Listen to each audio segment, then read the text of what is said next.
भाई आज से ऊ हमनी दोनों के दुश्मन बाटे। हाँ भाई।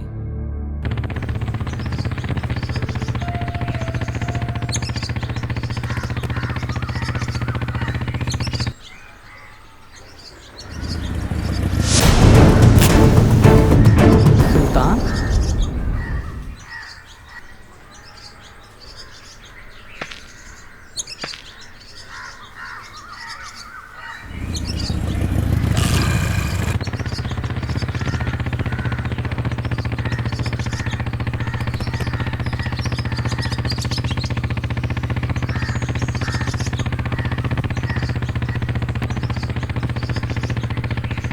अरे अमित तू चिंता मत कर, हम तारा के इंसाफ दिलाम। हम तारा साथ बानी अमित, ठीक बा।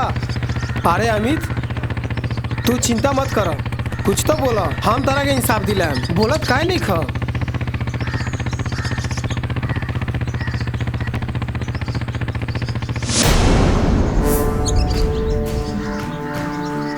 अरे अमित तू कहाँ बारा? भैया आज हमार दुश्मन भेटा गेल बा।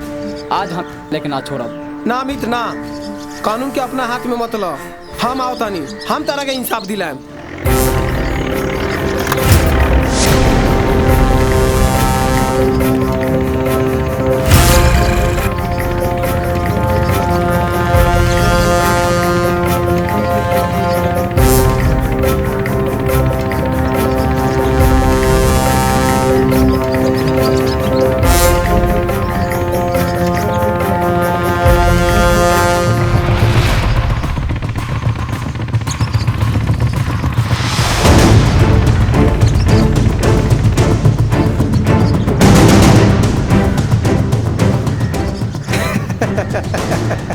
का रे ते कैसे बच गई ले रे?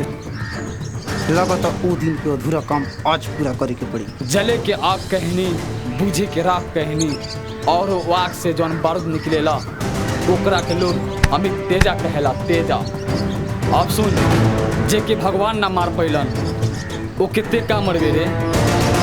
उस समय हमार कमजोरी हमार बीबी और बच्चा रहे, लेकिन आज ना, आज हम आजाद मानी।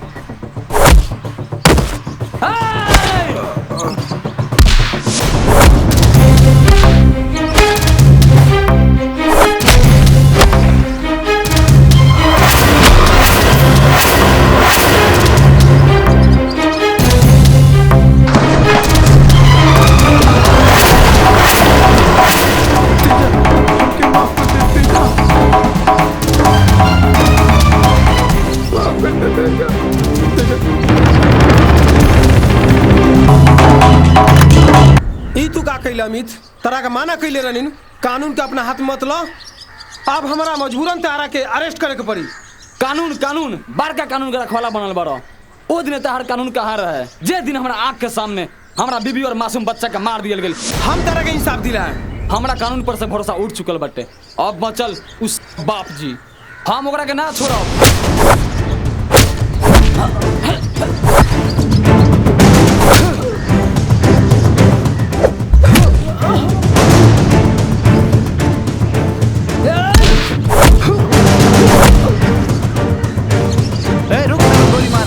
अमित ये तू ठीक ना करता अमित, हमरा पर भरोसा कर अमित। भैया तो इनका का करत रहा? दुश्मन के मारे के वजह आपस में लड़त रहा।